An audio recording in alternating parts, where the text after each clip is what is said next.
Thank you. I became interested in robots during the Iraq War.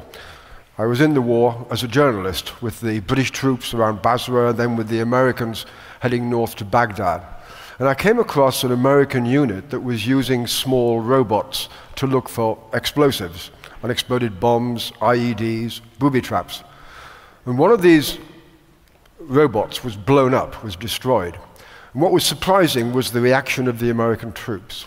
It was not quite as if a human comrade, a buddy, had died, but it was a sense of loss. And when they buried the remains of this dead robot, they did so with ritual and with respect and with their helmets off.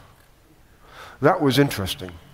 And then I thought, back in the Périgord district of France, where I make my home these days, I have a lovely old car, a Citroën 2 Chevaux, an Enter. And anybody who's ever driven an Enter knows that you develop a very close personal relationship with your car, just as those American troops had a personal relationship with their robot, and just as my daughters had a personal relationship when they were little with a couple of soft toys, and now they have the same relationship with their handies.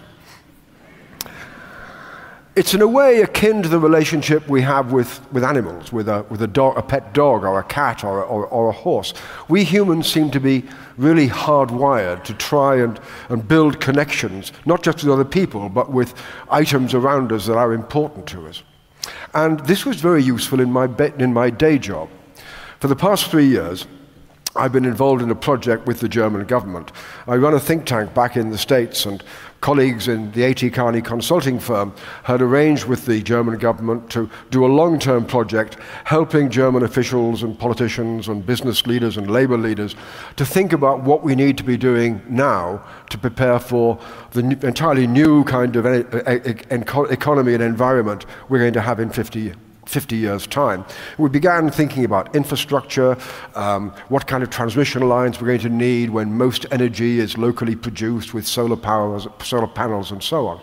But quickly we went on to demographics, migration policy, things like how to reform the education system and the job training system to handle with new technologies like biotech and nano, and what about the future of work with the coming of automation and robotics? So as I was working away and researching these issues and going around various research laboratories to study robotic development, I suddenly realized how very, very relevant was my life in the countryside in the Périgord, with the great food and with animals, how relevant it was to this project. What surprised me most of all as I began studying robotics was how close we are now to the hardware of real artificial intelligence that can be pretty much comparable to a human brain. In Manchester University, Professor Steve Ferber, the man who gave us the ARM processor, says that he's pretty sure that by the end of this decade we'll have not just a computer with the power of a human brain, but also with the capacity of it to cross-fertilize, to interlink and to interrelate different thoughts. In Heidelberg, Professor Karl-Heinz Meyer has a team. They've already put over 200,000 brain cells in effect upon a single computer chip, and there's more to come.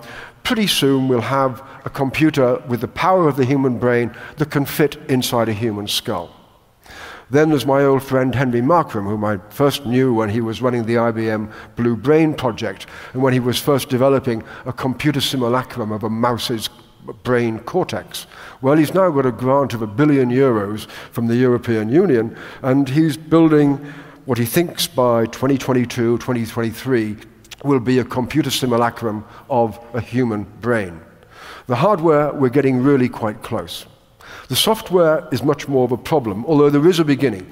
At Cornell University in the States, they have something called the Robo-Brain Project, in which they're downloading into a computer 1,000 million images, 120,000 YouTube videos, and 1 million appliance manuals and instructional how-to books. The idea is to make sure that the computer can learn not only what the tools are, how to fix them, how to use them, but also to learn human language, human behavior, and to have the capacity to pass on what it learns about all this to other robots. The big problem is that computers are rational. Artificial intelligence is rational, and we aren't.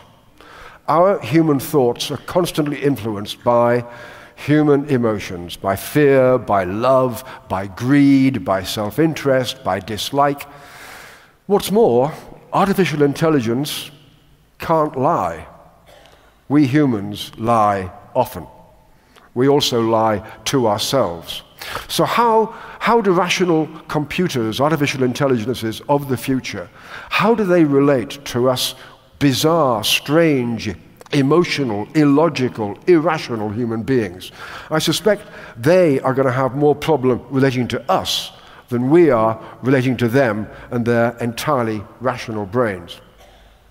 But beyond that, there are going to be other challenges that we're going to have to face. And in particular, if we're able to create computers or artificial intelligences that have the brain power and the capacity, and that have also the ability to make important decisions, we're going to have to teach them how to make hard choices. To give you one example, you've all heard of these driverless cars that Google has been experimenting with, and the driverless trucks that Daimler now has being driven around American motorways. Problem is, nobody's yet worked out what happens when a computer is faced with impossible choices. Say a child runs out just in front of one of these driverless cars. It can't stop in time, but if it goes to the left, it's going to run into a group of people waiting in line for a bus. If it goes to the right, it's going to plow into a group of bicyclists. If it goes straight on, it's going to hit the child. How do we program for that kind of tough choice? It's going to be very, very difficult. But then there's a second problem. How do we program responsibility into an artificial intelligence or into a robot? How do we allow for human wickedness? To give you an example, a terrorist decides, okay, I'm going to send a robot carrying a bomb into a crowded place and order it to blow itself up. Well, do we make sure the robots have a self-preservation program inside? But what if the terrorist sends in two robots? One who carries a box, doesn't know what it contains. The other one has a cell phone in which he dials a certain number which detonates the explosive. Neither robot has a particular reason to think they're being used as a tool in some kind of improper or wicked or murderous activity. How do we allow for that?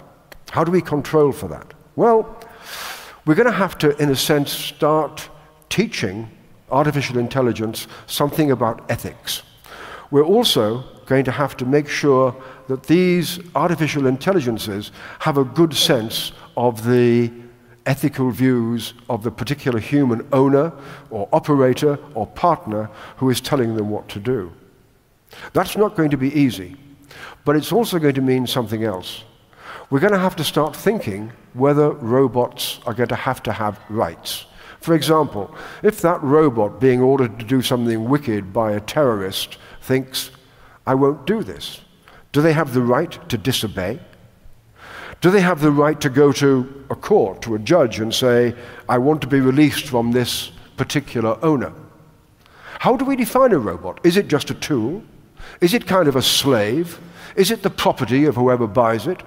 Or do we have to accept that a robot, in some circumstances, is going to have rights? We already accept that animals, dogs, cats, have rights. Nobody has the right to kill or to mistreat one. We're going to have to start thinking about rights for robots in the not-too-distant future. One of the characters in my novel, a woman who works on some of these issues about the ethical future of robotics, actually suggests that because it's crazy to send human beings who need air and water and food and protection from radiation into outer space, we're going to explore and exploit the cosmos with robots. Difficulty is, how do we keep them under control when they're that far away? How do we even communicate with them when they could be light years distance? Will we not have to negotiate some kind of treaty with the sovereign state of outer space robots at some point? These are issues that are already starting to interest philosophers and people who are trying to work out what it is about robots in the future that we're going to have to think about and watch out for. But it still leaves a problem of human consciousness that nobody has yet quite managed to define. The person who came closest is the British scientist Stephen Hawking, who said that, in his view, human consciousness is like a computer program inside the human brain.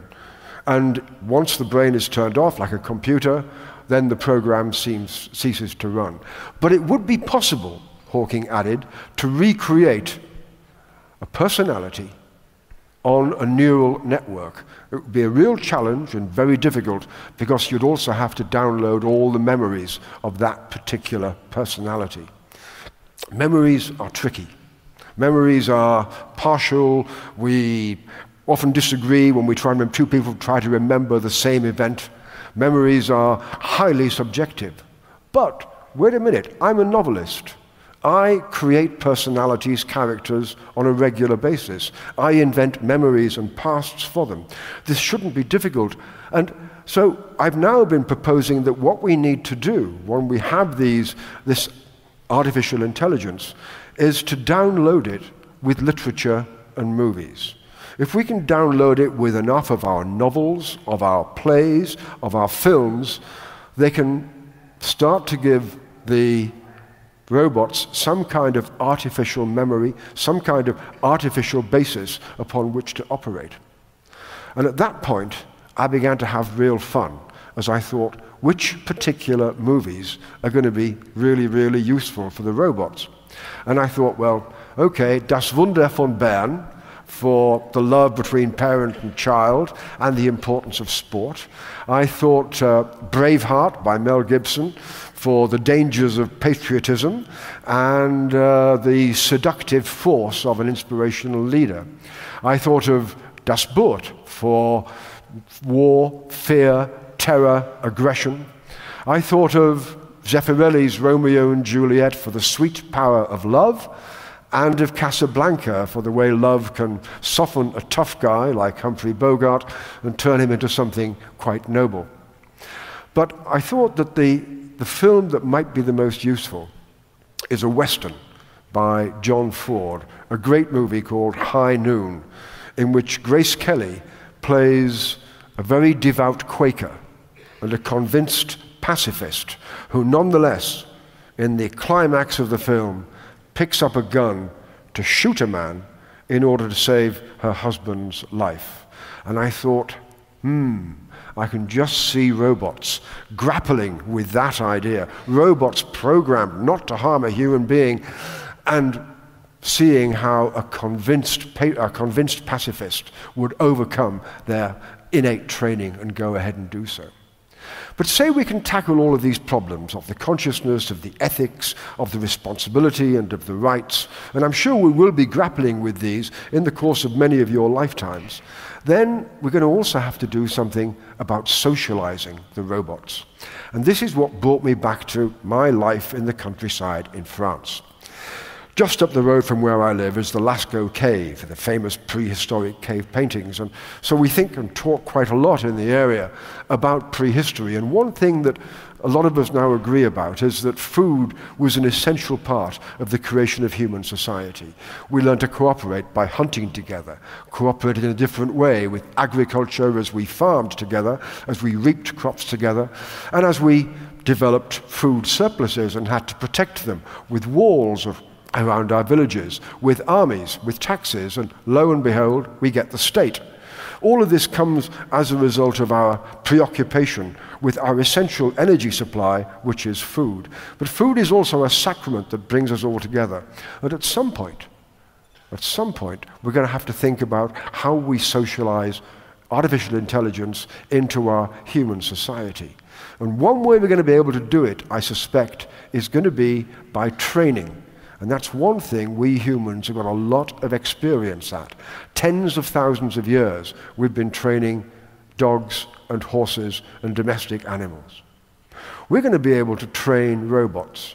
How do we do that? Well, I train my basset hound with the classic reward principle. I give him treats of food, I give him praise, I give him encouragement. How do we use such a mechanism with robots? Well, quite simple. They have food, only it's just plain energy supply. And the kind of robotic vacuum cleaners that you can now buy for a couple of €100 are, like many other electronic devices, they are programmed to start getting nervous when their energy supply, if they're on battery, falls below a certain level. So we can use energy to either create stress or to relieve stress in artificial intelligence in robots. We can also, I think, perhaps use it to socialize together. In fact, I can almost see the day when we sit around the family dinner table with a bunch of friends and a bunch of robots. The humans are all eating and drinking, and the robots are plugging in. Moreover, this is where, as a novelist, my imagination starts to run away with me. I start thinking, we can modulate not just the quantity of the energy we provide, but maybe we can modulate the quality as well. Have a particular pure level of voltage and amperes that runs perfectly evenly, or even beyond that. We can start convincing the robots that there is a life of gourmet enjoyment of energy for them, just as of gourmet enjoyment of food for us. Here, we will say, is a wonderful bracing current, fresh from the wind farms of the North Sea. No, here is a lovely, warm, comforting, cozy, sunny current, straight from the solar arrays of Sicily. Or here is a wonderful, fresh, clean alpine stream power, straight from the hydroelectric plants in the Alps. All of these things are, I think, going to be possible.